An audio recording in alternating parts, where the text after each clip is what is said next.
Today marks 7 years that I have lived in New Zealand, and since many of you are interested in moving to New Zealand, I thought it would be really interesting to tell you what each year has been like being an expat. But first, a little bit of background. I am going to celebrate today by going solo camping very last minute. I literally just decided and saw that I only have sunny weather for 2 days and it's going to be about 10 days straight of rain. So we're going to go camping while I tell you all this experience. So I moved to New Zealand in 2016. 2 months prior, I had just gotten married and I was coming here on a partnership visa.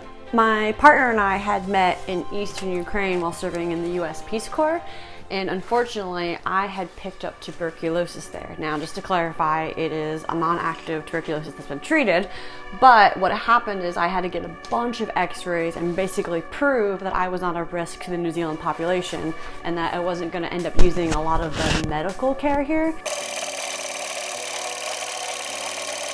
The unfortunate result of all of this is that I was not able to work for the first 8 months living in New Zealand, so it made it really hard to meet people. I was super restricted with finances, and I didn't have like any camping gear or any gear to do anything free, and I ended up being really isolated. It really sucked.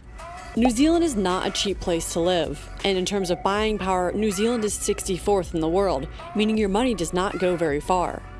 And moving to an entirely different country is expensive. You have to buy everything from scratch. And being that New Zealand is a small country, the pool of high quality used items is low, so you end up having to buy a lot of things new. The reality? For a very long time, you may be living the poor life. And if you're not sure if New Zealand will be your home, it can make it hard to invest in things.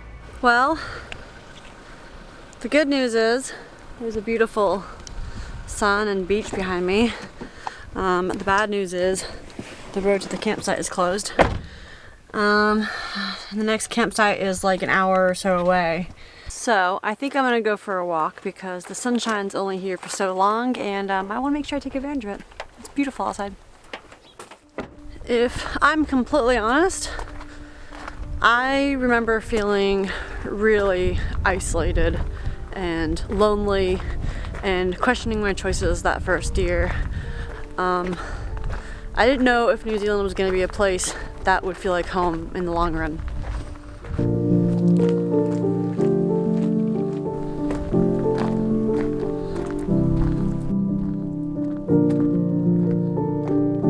Even once I started working like 8 months later, it was really hard adjusting to the work culture and understanding like the dynamics and like what you can't say and what you shouldn't say. And like one thing that's really big here is like you have to maintain relationships with people even if they screw you over and they're not good to you, because it's such a small country, it's gonna come back around at some point. And like I just was having a hard time adjusting. I was all isolated and then I was having a hard time adjusting. Like the two things together just made it like really tough. So year one was not great. I hope that doesn't come across as like a super negative video, because ultimately, of course, I love living here in New Zealand, but year one sucked.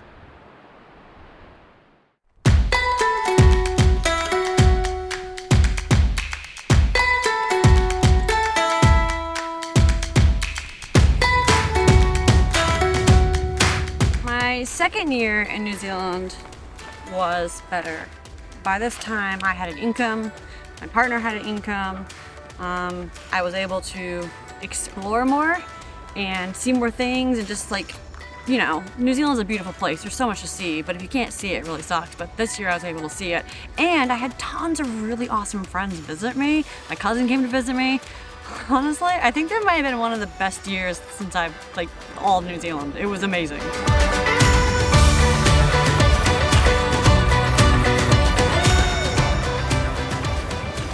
At the end of my second year in New Zealand, I was friends with my boss, and her partner and I, and her and my husband at the time, we all met up at this concert, and something inappropriate happened.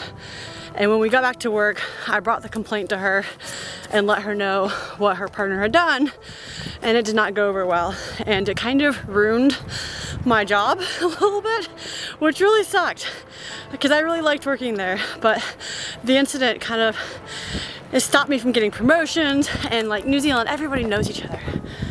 Once you ruin a relationship in the workplace, it can be really hard to recover from that in New Zealand. gosh, this country is beautiful. This is just incredible. Anyway, onwards. Alright, we've got a wee plot twist here, guys.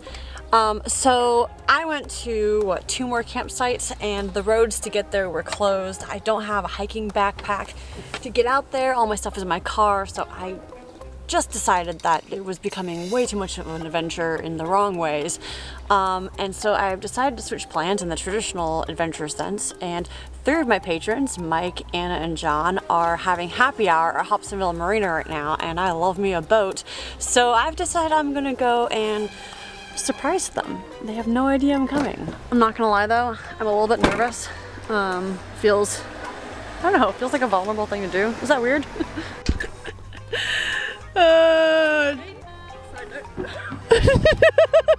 If you fall, I'm getting it. It's not going up and down. You guys meet Anna. Oh, jeepers. How's it going? Good. Oh my god, I went to like 5 campsites. You really tried. Hey, John. Oh, look who I found. Oh, bloody hell, I didn't know you were coming. I wasn't going to. Oh, how are you? Good. Where were you when you met? I was out west. I seriously tried everything. I was like, I just wanted to camp, and I just got so frustrated. I was like, you know what? Camping's not supposed to be frustrating. No. And I was like, I've got 3 friends on a boat. I'm gonna go. How are you doing, sir? What are you doing? What are you doing here? Completely by I thought accident. you weren't going to make it. What are you doing here? Is that a happy face or a sad face? I'm very happy to see you. You're my fellow immigrant. How long have you lived here? 15, since 2007, so that's 15 years, I think. Yeah. Any regrets? Nah, not really. No, just miss the family. Do you have citizenship here? No, Why not? I'm just no good at paperwork. Ah, I'm going to apply for it this year though, definitely. Well, let's hope there's not World War III then. Yeah, I could always go back to the UK, I suppose. Mind you, there won't be anything to go back to. UK's buggered anyway, isn't it? I'm from the UK. Yeah. You're from the I UK went too? back to the UK. I was almost going to go back next week actually. But Why would anyone want to live I there? know. It is hell. I don't have a British passport. There's nowhere else for me to go. I am a New Zealander. I identify as a New Zealander. You sound like a New Zealander too. There is nothing about me that's do English. sound Nothing about me that's English. Except you were born there. Except I was born there. 90 million people in the same space as New Zealand. I know. I picked up a rental car from Heathrow. I swear the only place to park in the UK is back at Heathrow. Back at Heathrow. Yeah, bloody traffic's atrocious. You can't even pull off at the side of the road I to live get in out this- and have a look. I live in this tiny little Victorian sort of seaside town in the southeast of England. It's where all my family is. And I swear the traffic jams are worse in that tiny little town than they are then going over the bridge into Auckland at 8 o'clock in the morning. The only Kiwi on the boat, will you keep us? I will allow it for now. We're all going inside to have a good time, so I'm going to turn off the camera here, but I wanted to tell you about the rest of year 3. So obviously year 3 did not start out very well. I was not enjoying my job, and unfortunately in New Zealand it's really hard to get a job unless you have a good network, and I was still pretty new to New Zealand, so I didn't.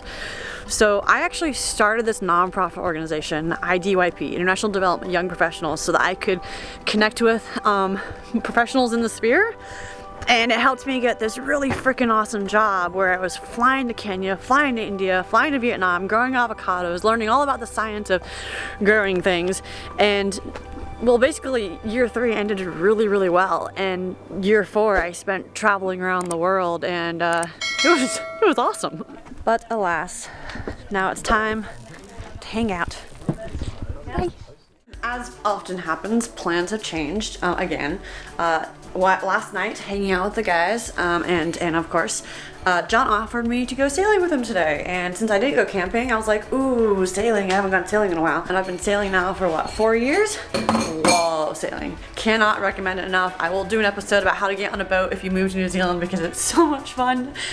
And yeah, let's go sailing and I'll tell you about the rest of my time in New Zealand. This is exactly how I like adventures to unfold. Unplanned, unscripted, do whatever the F you feel. Let's go sailing. Ah! It's a beautiful day. So Year 4 was super interesting because during that year, my partner at the time got hit by a motorcycle 2 times in 1 year. So firstly, we learned how to navigate the medical and legal system. Super interesting. You cannot sue people here in New Zealand, and it's a no-fault policy. So all you get is like an insurance payout for your vehicle, but not like for your pain and suffering like you do in the US. But the motorcycle accidents were an impetus to basically remind us that life is really short and that we needed to grab life by the balls. And that's when the idea to go full-time sailing popped up. We started building towards this dream of buying a sailboat and sailing around the world. We're having snacks. Are you happy, man? Darn. What are you feeling right now? Feeling like some avocado dip. And you're doing great. And Yeah. we're drinking a non-alcoholic beer, right? Yeah. Look at that very kind, considerate man. It's funny sailing with John now because sailing seems so much more accessible to me than it did at that time.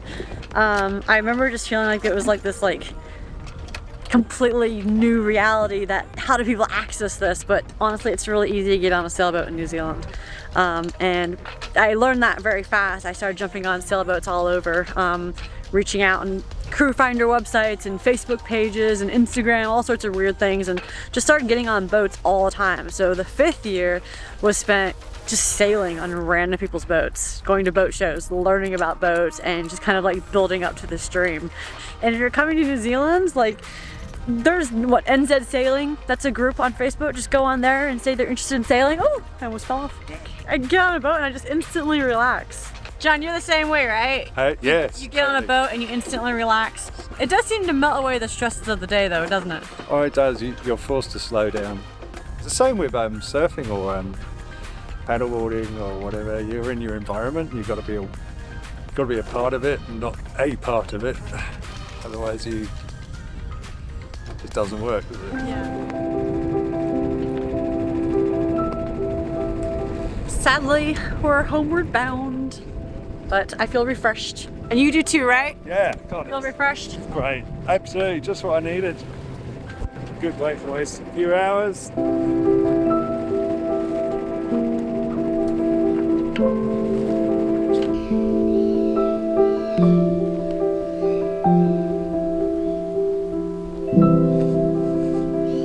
I think it's like 1 in 11 people own a boat in New Zealand, and there's just so much to do on the water, and it's such a big part of the culture that really, if you want to make friends, that's like one of the best ways to do it. So I finally was getting the sense of community, was sailing for 6 months, and then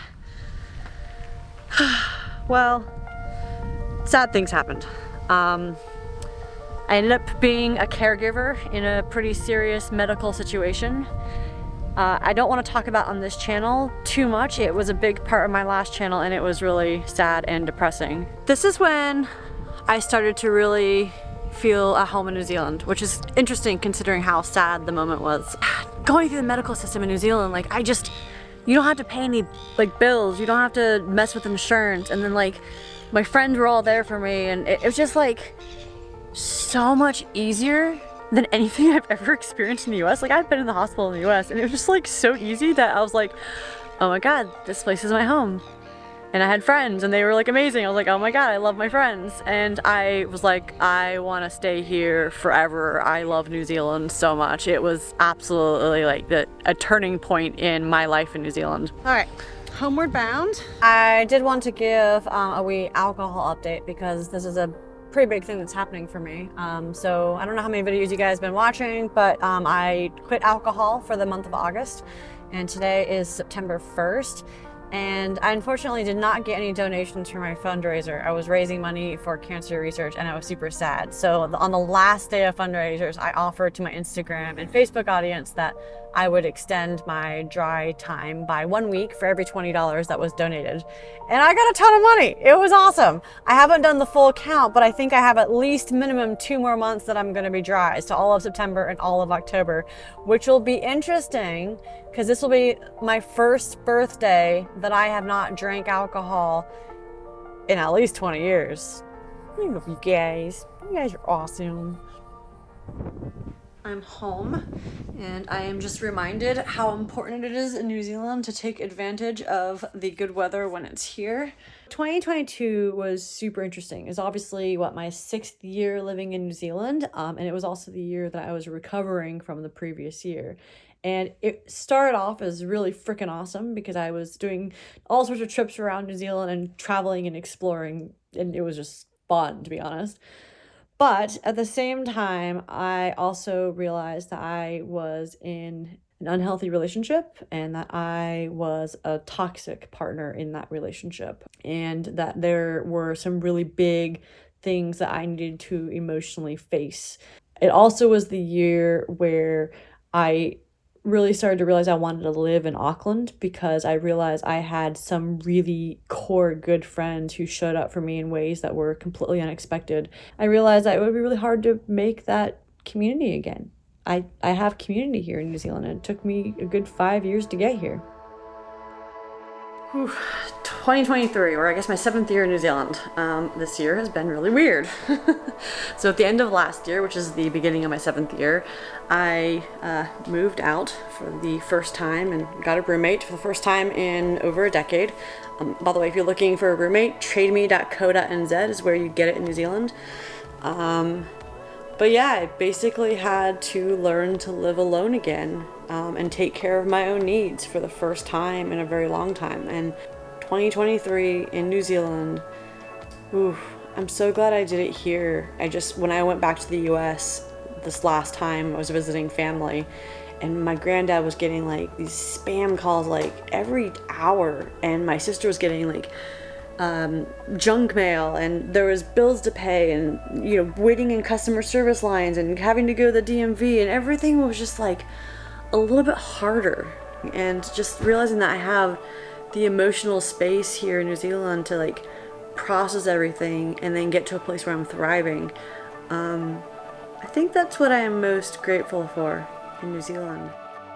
Despite very much loving New Zealand and really truly feeling this might be my permanent home, that doesn't mean that I don't enjoy my American traditions, and so I am making a good old pumpkin pie. I think it's really important, one second, when you live overseas and you are, especially like me, I've got no family here, you gotta retain parts of your home. You have to retain a part of your identity. I am super glad I moved to this country. I don't know if it's for everyone. There are some things that I don't particularly like. There are some things that I really freaking love. But thanks for having me, New Zealand. I look forward to being a citizen in 7 months? 7 months. I can count. It's time to head out for a weekend trip. I'm headed to Rotorua, which is about 2.5 hours southeast of here, and I'm gonna go mountain biking, see some hot springs, and go have a good time. It's time to relax.